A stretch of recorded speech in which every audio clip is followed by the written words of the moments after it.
Hello everyone. ఈ వీడియోలో మనము ఈ ఇయర్ 2024లో వివిధ district pre final question paper మీరు గమనించవచ్చు.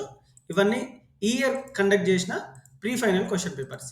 అలాగే లాస్ట్ ఇయర్ 2023లో కండక్ట్ చేసిన pre final question papers along with board exam question పేపర్స్లో ఏ క్వశ్చన్స్ అడిగాడో చూద్దాం. అది కూడా షార్ట్ ఆన్సర్స్. ఈ వీడియోలో మనము కేవలం షార్ట్ ఆన్సర్స్ గురించి ఫోకస్ చేద్దాం. ఈ షార్ట్ ఆన్సర్స్ అన్ని మనం ఇంపార్టెంట్ అని చెప్పుకోవచ్చు. సో మీరే గమనించవచ్చు, ఏదైనా క్వశ్చన్స్ రిపీట్ అవుతున్నాయా, ఏ క్వశ్చన్ ఎక్కువ సార్లు రిపీట్ అవుతుంది, అసలు రిపీట్ అవుతున్నాయా లేదా అని ఒక అంచనా వేసుకొని మీరు ప్రిపేర్ అవ్వచ్చు. సో ముందుగా ఈ year question paper pre finals భూమిక పాఠ్యభాగ రచయిత గురించి రాయండి. మీరు గమనించినట్టయితే ఒక కవి పరిచయం కంపల్సరీ అడుగుతాడు. ఈ క్వశ్చన్ పేపర్లో భూమిక పాఠ్య రచయిత గురించి అడిగాడు. కొత్త బాటల్లో మిమ్మల్ని ఆకట్టుకున్న 5 ప్రధాన అంశాలు ఏవి?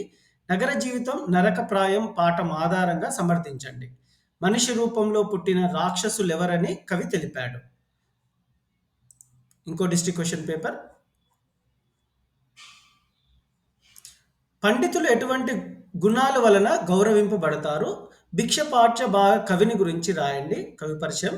చార్మినార్ కథలు కేవలం ఊహాజనిత కథలు కావు అని రచయిత ఎందుకన్నాడు? కాదక్క మనూరికో కొత్త బాటేసినం, నీవు చూసి మెచ్చిందాకా గాదు అన్న మాటలు ఎవరితో అన్నారు, ఏ సందర్భంలో అన్నారు?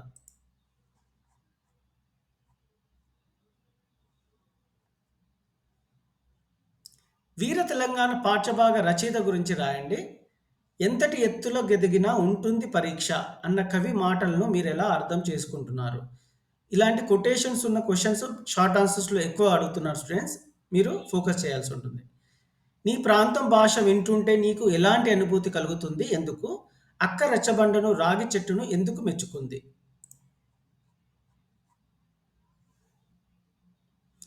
ఈ తెలుగు రేగడిలో జిగిమెండు మాతరు అన్న దాశరథి కృష్ణమాచార్యుల ఆంతర్యం ఏమిటి? నగర గీతం పాఠం రచించిన కవి గురించి రాయండి. ప్రజలందరికీ చదువు వల్ల కలిగే ప్రయోజనాలు ఏమిటి? గోల్కొండ కోటలోనే బాల్బోవా వృక్షం యొక్క ప్రాముఖ్యతను తెలియజేయండి.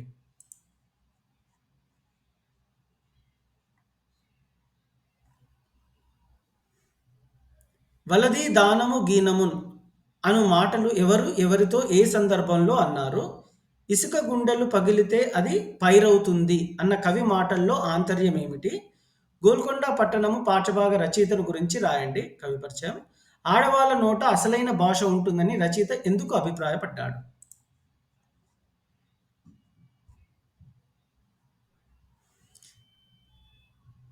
తెలంగాణ వీరుల ప్రత్యేకతను తెలపండి. భూమిక పాఠ్యభాగ రచయిత పరిచయం చేయండి. కవి పరిచయం. ఆలిశెట్టి గారు పల్లెల్ని తల్లి ఒడులతో, పట్టణాలను ఇనుప పెట్టెలతో ఎందుకు పోల్చారు? తెలంగాణ పునర్నిర్మాణంలో తక్షణమే చేపట్టాల్సిన అంశాలు ఏవని సంపాదకుడు భావించాడు?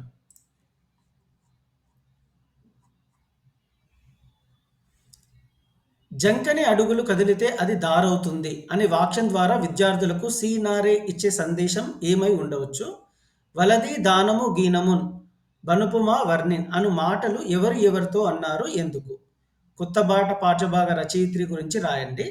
గోల్కొండ రాజులు తెలుగు భాష సాహిత్యాలను ఎలా ఆదరించారు?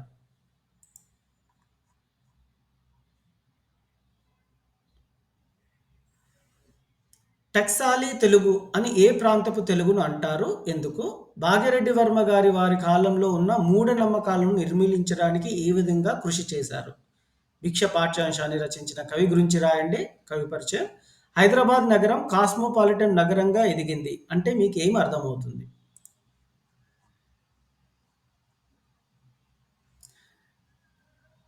నారాయణ రెడ్డి గారు తెలియజెప్పిన జీవన విలువలు ఏవి? శ్రీనాథుని గురించి రాయండి. కవి పరిచయం. రూయి ఆప కథ ద్వారా మీరేమి అర్థం చేసుకున్నారు? తెలంగాణ సాధన కోసం ప్రజలు చేసిన పోరాటం ఎటువంటిది? ఇది last year question paper students, board exam last year board exam question పేపర్లో ఏ క్వశ్చన్స్ అడిగాడో చూద్దాం షార్ట్ ఆన్సర్స్లో. దాశరథి కృష్ణమాచార్యుల గురించి రాయండి. కవి పరిచయం. జీవన భాషం పాఠంలో వేటిని అలవరుచుకోవాలని కవి సూచించాడు? లావణ్య పలికిన మాటలేమిటి? ఆ మాటలకు సామల సదాశివ ఎందుకు ఆనందించాడు? గోల్కొండ రాజ్యంలో కవులకు పండితులకు ఉన్న ఆదరణ ఎటువంటిది? ఇంకొన్ని షార్ట్ ఆన్సర్స్ క్వశ్చన్ గురించి డిస్కస్ చేద్దాం. ఇవి వస్తాయో రాదో తెలియదు స్టూడెంట్స్, కానీ they are most important, expected and repeated questions. వారి రామచంద్ర ఇగ పట్టు తిరుపతి లడ్డు అని ఎవరన్నారు? ఏ సందర్భంలో అన్నారు? ఈ మాటలు ఏ పాఠంలోనివి? తెలుగు జోధులు ఎటువంటి వారని కవి అన్నాడు? ఆడవాళ్ళ నోట అసలైన భాష ఉంటుందని సామల సదాశివ ఎందుకన్నాడు? మనుషులంతా పుట్టుకతో సమానం అని ఎందుకు అనవచ్చునో రాయండి. సొంత కాళ్ళ మీద నిలబడాలంటే చదువుకొక్కటే మార్గం. దీనిపై మీ అభిప్రాయం రాయండి. త్యాగంతో కూడిన దీక్ష అంటే ఏమిటి? తెలంగాణ భీష్ముడుగా ప్రసిద్ధి పొందిన రచయిత ఎవరు? ఆయన గురించి రాయండి. మాట తిరుగలేరు మానధనులు అని ఎవరు ఏ సందర్భంలో అన్నారు? ఆడవాళ్ళ నోట అసలైన భాష నిలిచి ఉంటుందని రచయిత అనడానికి కారణం ఏమిటి? పండితునికి ఉండే నిజమైన అలంకారాలు ఏవి? తెలంగాణ రాష్ట్రం ఏ ఏ రంగాల్లో బాగా అభివృద్ధి చెందాలని మీరు భావిస్తున్నారు? ఎందుకు? నగర జీవికి తీరిక దక్కదు, కోరిక చిక్కదు అనే కవితా పంక్తుల్లో వాస్తవాన్ని వివరించండి. మనిషి మృగము ఒకటని అనుకుంటే వ్యర్థం అని సీనారే అనడంలో ఉద్దేశం ఏమిటి? నాడు నేడును తెలంగాణ మేడలేదు శత్రువుల దొంగదాడికి అని కవి దాశరథి అనడంలో ఉద్దేశం ఏమై ఉండొచ్చో తెలపండి.